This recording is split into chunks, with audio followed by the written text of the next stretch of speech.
सुप्रभात मेरे प्यारे बच्चों। संस्कृत की ऑनलाइन कक्षा में आप सभी का पुनः स्वागत है। जैसा कि आप जानते हैं कि हम अपनी कक्षा की शुरुआत प्रार्थना, वंदना, श्लोक, मंत्र या लोक मंगलम से करते हैं। तो आइए आज भी अपनी कक्षा की शुरुआत सरस्वती वंदना से करेंगे। चलिए शुरू करते हैं। सरस्वती नमस्तुभ्यं वरदे कामरूपिणी विद्यारम्भं करिष्यामि सिद्धिर्भवतु मे सदा। वक्रतुण्ड महाकाय सूर्यकोटि समप्रभः निर्विघ्नं कुरु मे देव सर्वकार्येषु सर्वदा। इस पॉजिटिव एनर्जी देने वाली प्रार्थना के पश्चात हम अध्ययन की ओर आगे बढ़ेंगे। आज हम अपनी रुचिरा के पंचमा पाठः वृक्षाः का अध्ययन करेंगे। इस पाठ में कवि ने वृक्षों के महत्व का बहुत ही सुंदर चित्रण किया है। मैं भी वृक्षों के महत्व पर कुछ प्रकाश डालना चाहूँगी। जीवन आधारम वृक्षम वसुधालंकारम वृक्षम प्राणवायुदाता वृक्षम परमोदारम वृक्षम। वृक्ष हमारे जीवन का आधार है, धरती का श्रृंगार वृक्ष है, प्राणवायु दे रहे सभी को ऐसे परम उदार वृक्ष हैं। इसी कविता के बाद मैं वृक्ष के कुछ महत्व बताना चाहूँगी। तो वृक्ष हमारे जीवन का अभिन्न अंग है, साथ ही मनुष्य के मित्र भी हैं। वृक्षों से ही हमें फल, सब्जियाँ, अनाज, लकड़ी, फर्नीचर, कागज, औषधि इत्यादि प्राप्त होते हैं, जिससे मनुष्य अपने रोगों का उपचार करते हैं। वृक्ष या पेड़ हमें प्राणवायु या शुद्ध वायु प्रदान करते हैं। वृक्ष हमारे द्वारा दिए गए कार्बन डाइऑक्साइड को ग्रहण करते हैं और बदले में पर्यावरण को ऑक्सीजन प्रदान करते हैं। पेड़ों या वृक्षों पर ही पक्षी अपना घोंसला बनाते हैं तथा उनकी शाखाओं पर बैठकर कलरव करते हैं।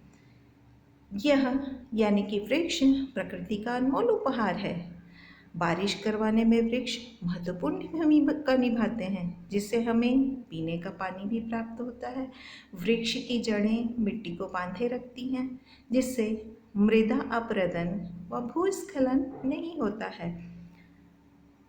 वृक्ष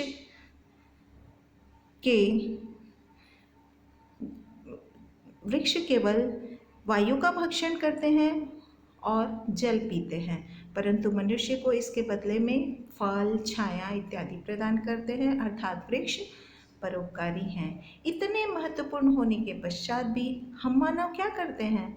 इन वृक्षों की कटाई अपने लालच के लिए कर देते हैं, जिसका दुष्प्रभाव हमारे पर्यावरण पर पड़ रहा है, जैसे तापमान का बढ़ना, पहाड़ों की बर्फ का पिघलना, जिससे बाढ़ जैसी आपदा मनुष्यों के जीवन में आए दिन आते रहते हैं। अतः हमें अपने आसपास पेड़ लगाकर पर्यावरण की सुरक्षा करनी चाहिए।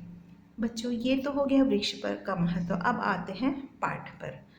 सबसे पहले पाठ का पठन करेंगे, उसके बाद हम अर्थ जानेंगे। तो पहला पैराग्राफ, वने वने निवसन्तो वृक्षाः वनं वनं रचयन्ति वृक्षाः। इसके नीचे में आप देख रहे होंगे अन्वयः करके मैंने दिया है। अन्वय का अर्थ है कि हम जिस प्रकार से हमको अर्थ निकालना रहता है, उस प्रकार उसी सीरीज में उसी तरीके से हम शब्दों को अरेंज करते जाते हैं। यदि किसी शब्द में संधि करने की ज़रूरत होती है तो संधि भी करते हैं। और नीचे हम शब्दार्थ जानेंगे। तो शब्दार्थ, वने वने माने प्रत्येक वन में, निवसन्तः माने रहते हैं, रचयन्ति अर्थात बनाते हैं। वृक्षाः वने वने निवसन्तः। वृक्ष वने वने माने प्रत्येक वन में, वृक्ष प्रत्येक वन में रहते हैं। वृक्षाः वनम वनम रचयन्ति, और वृक्ष प्रत्येक वन को बनाते हैं। रचयन्ति माने बनाना है। प्रथम पुरुष बहुवचन। Next paragraph. शाखादोलासी सीना विहगाः तैः किमपि कूजन्ति वृक्षाः। अन्वयः विहगाः शाखादोलासीना वृक्षा तैः किमपि कूजन्ति। नीचे सभी शब्दों के शब्दार्थ दिए हैं। शाखा माने टहनी, ब्रांचेस पेड़ में जो टहनियाँ या ब्रांचेस होती हैं उनको बोला जा रहा है।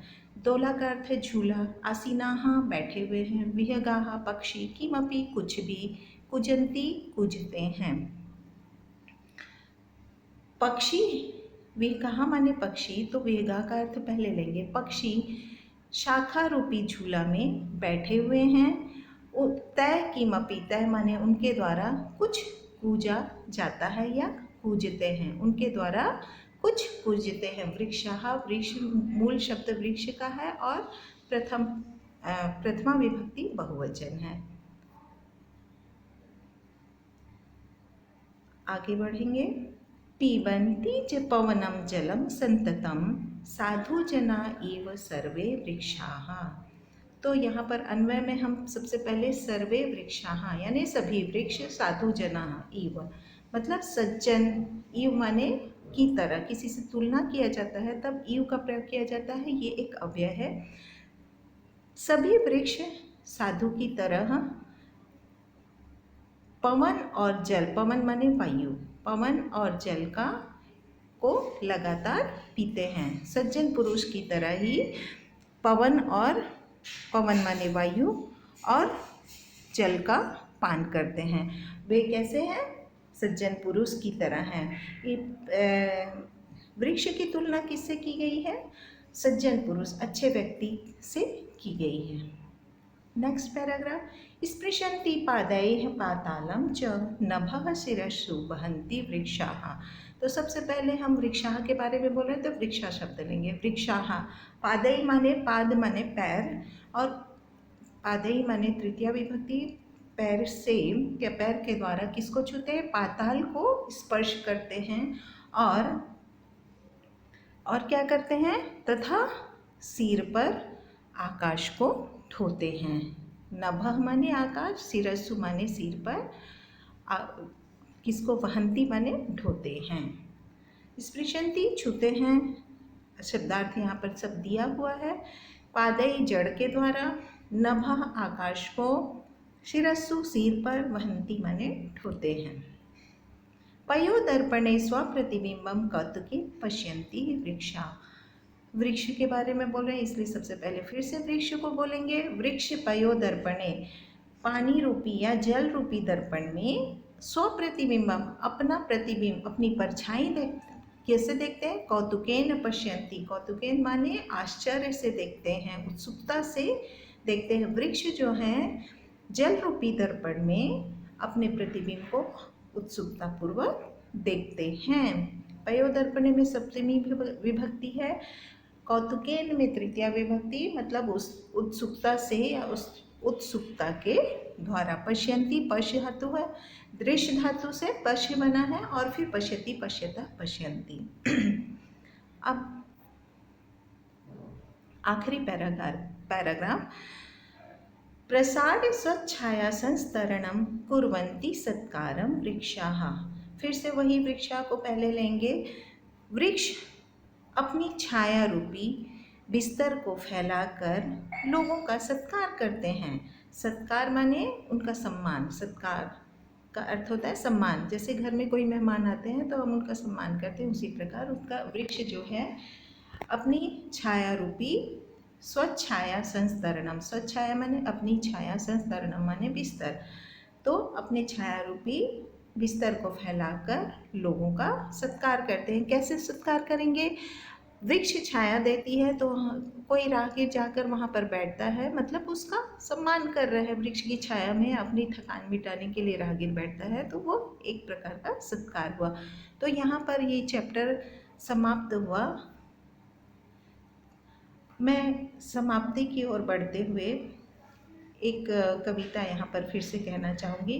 पादप कुंज प्रकृतिया शोभनम मानव प्रजाति यत रक्षणम रक्षकम अस्ति अलम तु एषां कर्तनम यदि शेष ज्ञानम अस्ति चेत। पेड़ पौधे पादप कुंज प्रकृतिया शोभनम, पेड़ और पौधे प्रकृति की शोभा है या शान है, इनसे ही बचे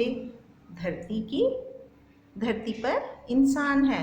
मानव प्रजाति यत रक्षकम अस्ति, माने इनसे ही पेड़ पौधों से ही मानव प्रजाति बचे हुए हैं, इंसान बचे हुए हैं। अलम तु, अलम माने रोक लो, पर्याप्त है, बहुत हो गया।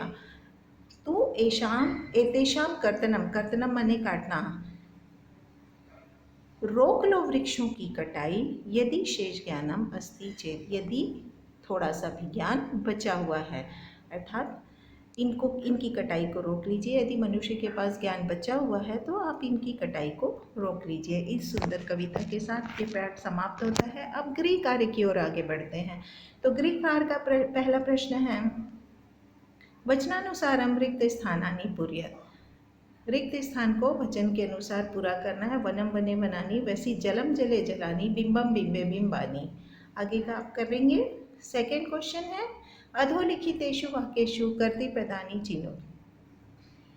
तो नीचे लिखे हुए वाक्यों में कर्तृपद यानी कर्ता, कार्य को करने वाले को चुनना है। वृक्षाः नभः शिरस्सु वहन्ति, वृक्षाः अपने सिर पर आकाश को ढोते हैं। तो ढोने का काम कौन कर रहा है? वृक्षा। तो यहाँ पर वृक्षा आंसर होगा। विहगाः वृक्षेषु कूजन्ति, पक्षी वृक्ष पर कूजते हैं। कूजने का कार्य कौन कर रहा है? विहगाः। तो पक्षी यहाँ पर आंसर हो रहा है।